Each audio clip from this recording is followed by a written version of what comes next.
Man könnte sich jetzt die Frage stellen, was macht der Kollege schon wieder beim Autogrill in Italien? Und die Antwort liegt auf der Hand, denn wir fahren nach Como, mein erstes Mal Villa d'Este, Furio Concorso. Ich möchte einfach mal erleben, was sich in Como abspielt und worum es da geht. Und deswegen habe ich den Enes wieder mit dabei und wir fahren in diesem erstaunlich schönen BMW 330e durch Italien von Wien nach Como. Ihr seid dabei, mal schauen, was kommt. Ich habe keine Ahnung, aber ich glaube, es wird richtig, richtig cool. Also, wir haben einige Kilometer vor uns und müssen noch bis Abend in Como sein, also andiamo.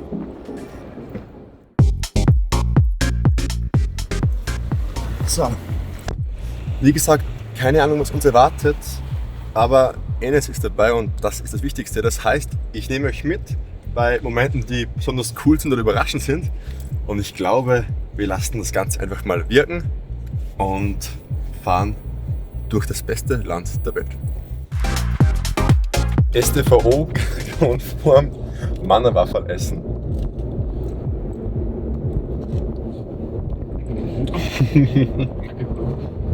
Geil.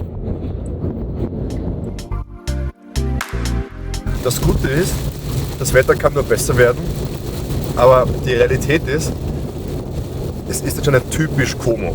Die Experten unter euch wissen Bescheid. Ich glaube, es hat die letzten 3 oder 4 Jahre, wenn die Villa d'Este zum großen Event einlädt, immer geregnet wie aus Kübeln. Die Vorhersage für das Wochenende ist besser, denn wir haben erst Donnerstag. Das heißt, die Hoffnung lebt auf ein sonniges und schönes Wochenende voller Car Culture und weltweit feinsten Sport- und Luxusfahrer. Ja, wir sind optimistisch und fahren weiter.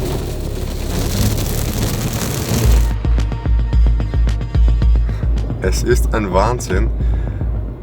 Live Vehicle bestätigt 8 Stunden, 35 Minuten, 888,9 Kilometer und die Zeit vergeht wie im Flug. Also schon mal jetzt ein Kompliment an den 330e, der ein wirklich souveränes Auto ist, aber dazu später mehr auf der Rückfahrt. Denn jetzt sind wir in Como, in Cernobbio. Ich glaube, Cernobbio spricht man es aus. Im jetzt Mekka der Automobilkultur. Und es sieht jetzt schon echt richtig schön aus.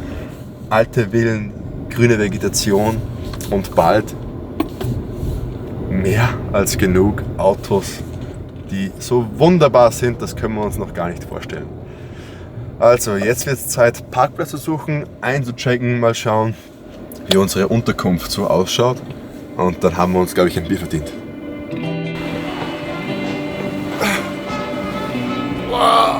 Wow, hey, Wahnsinn! Como. Und das Allergeilste, wir haben einen Parkplatz in Como. Ich war schon mal da im April, keine Chance. Und jetzt vor Villa d'Este und Villa Erba, ein Traum. Geil. Hinten spielt die Blasmusik. Das ist unsere bayerische Blasmusik. Hat auch gut funktioniert. Und jetzt heißt genießen, schauen, was los ist. Oh, ich freue mich. Mein Arsch tut ein bisschen weh, aber komfortabler als gedacht. Und jetzt sind wir da und schauen, was passiert.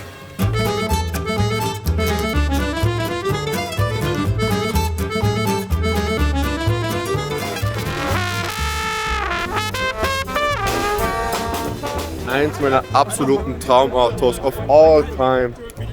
Dieser 635, ein noch in einer so schönen Farbe. Unglaublich. Ein richtiger Kindheitstraum und immer noch eines der zeitlosesten Autodesigns aller Zeiten. Prove me wrong, kommentiert gerne, wenn ich falsch liege, aber so ein 635er ist, und hier noch sogar als M, 35 für damalige Verhältnisse ein Quantensprung und immer noch eines der besten Autos aller Zeiten. Ich glaube, wir sind richtig.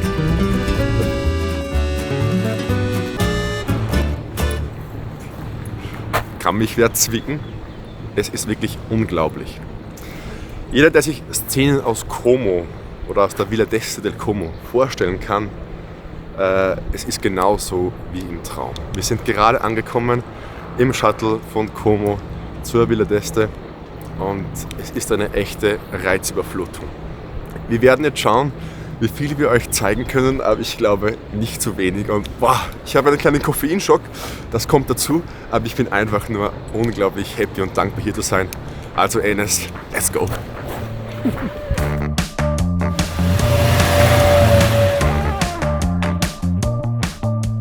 endlich sehe ich eines meiner absoluten Traumautos in real life.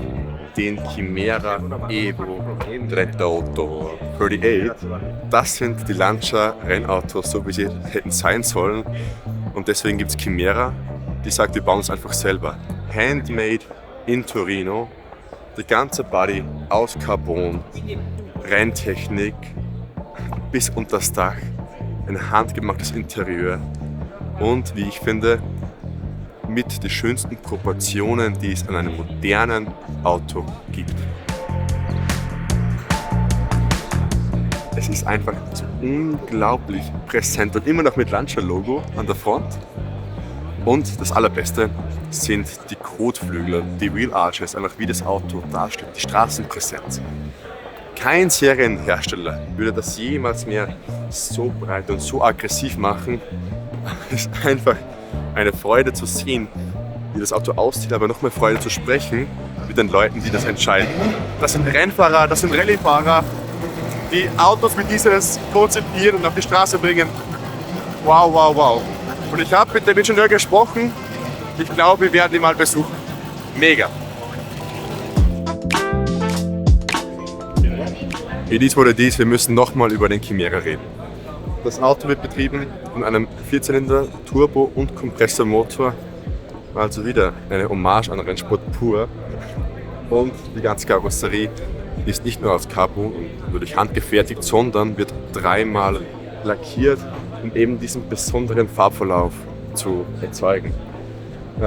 Natürlich ist das Auto schweineteuer, braucht man nicht drüber reden, aber einfach ein metallgewordener Kindheitstraum.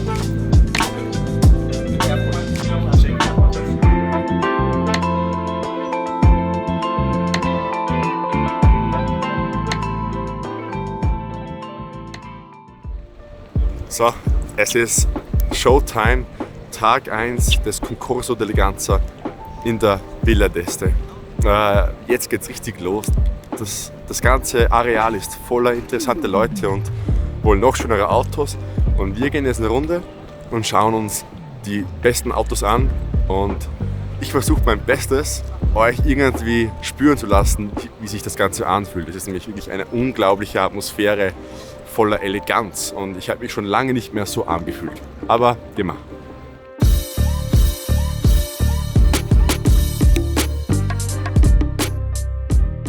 Die Villa d'Este ist ja nicht nur alte Autos, denn hier sind wir jetzt auf der CS-Wiese. Das heißt, hier gibt es M4 CS, M4 CS, M3 CS und noch was Neues.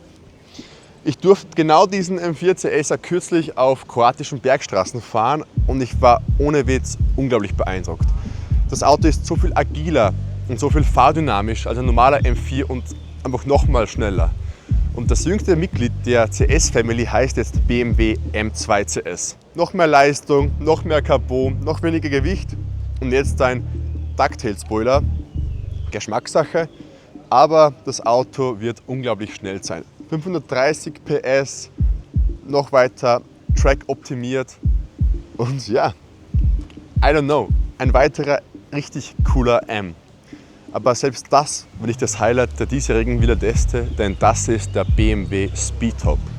Was genau das ist, schauen wir uns an.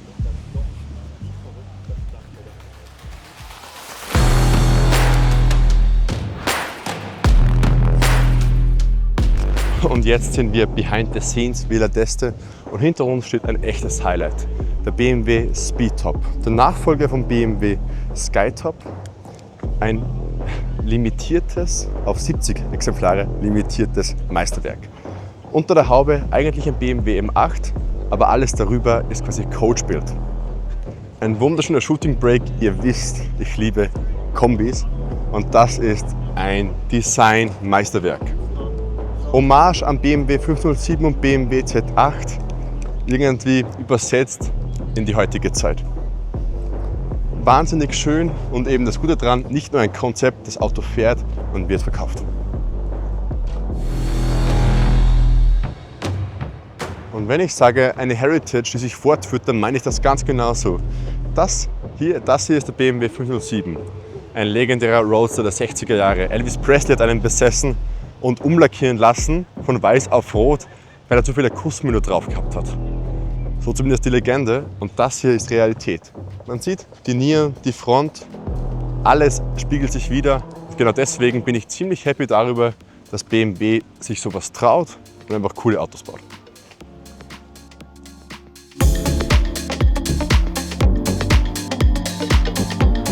Ich versuche jetzt meine Reizüberflutung mit ein bisschen Kaffee zu verstecken. Und der Enes zeigt euch jetzt, was da sonst noch so abgeht. Und wir sehen uns wieder, wenn wir zurückfahren. Denn ich muss euch noch zeigen, ob der 330e ein gutes oder ein etwas ausbaufähiges Auto ist. Also, wir sehen uns. Genießt es!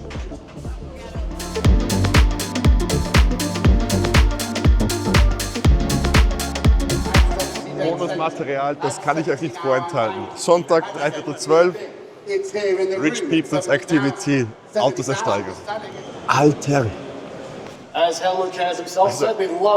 egal wie cool du bist, der Typ ist lässiger. Was für ein Traumjob. Ein bisschen herumschreien, die Leute animieren. Und jetzt wurde gerade ein Jaguar E-Type Roadster mit 6-Zylinder Motor um 86.000 € verkauft. Also, glaube ich, echt ein richtig guter Preis. Aber leider nicht mein Budget.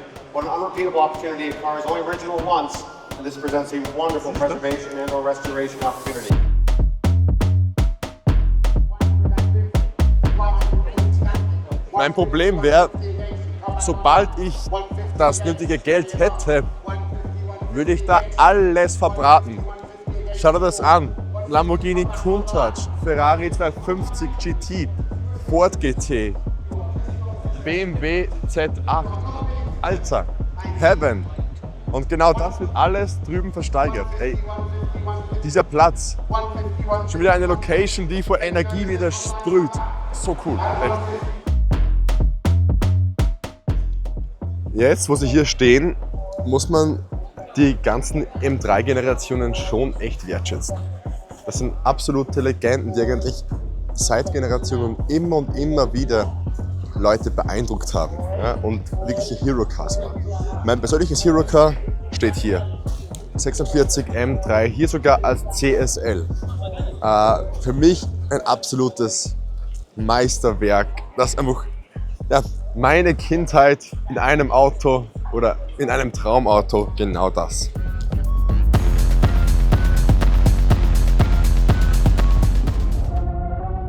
So, das war's aber mit den Impressionen von Villa d'Este und Villa Erba. Ein wirklich unglaubliches und auch unvergleichliches Event, das auch, glaube ich, weltweit kaum zu schlagen ist.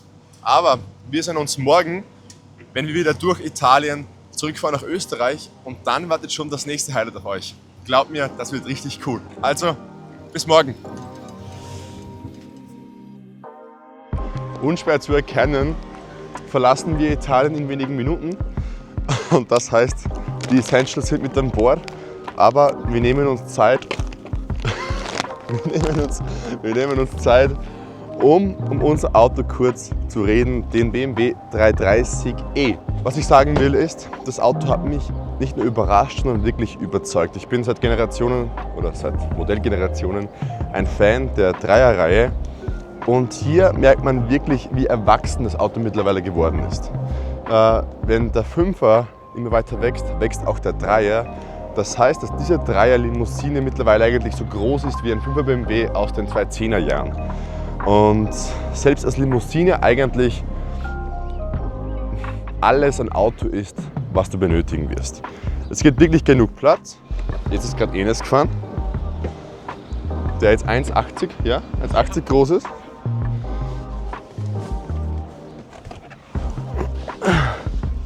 Kein Problem, ja, und ich bin riesig groß.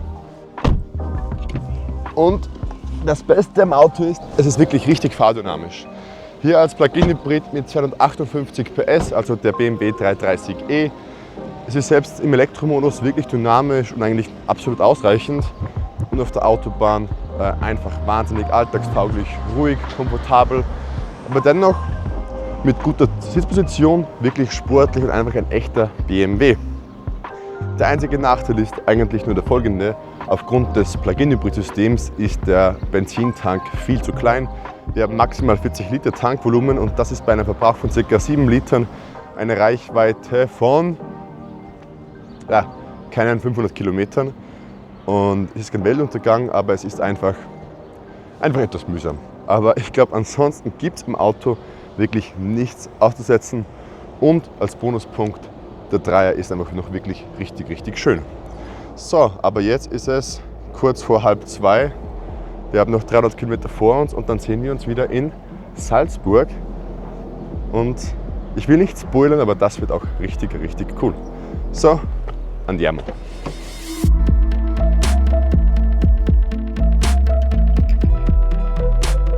Wir kommen unserem Ziel immer näher und sind schon mitten in der bayerischen Pampa. Aber ich möchte noch ein paar Worte zum Innenraum des 330e verlieren, denn es gefällt mir tatsächlich wirklich richtig gut. Die Ergonomie, also wie man im Auto sitzt, ist hervorragend, sportlich und komfortabel und glaub mir, ich weiß, wovon ich spreche, denn wir sind heute schon über 500 Kilometer im Auto gefahren und es ist absolut tadellos.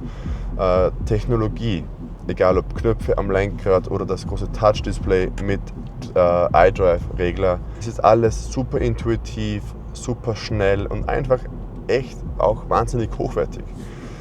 Und zu guter Letzt, das Fahrverhalten ist trotz relativ rauen 4-Zylinder-Motor wirklich kultiviert, schnell genug mit 258 PS und aufgrund des Hybridsystems einfach auch steuerlich attraktiv.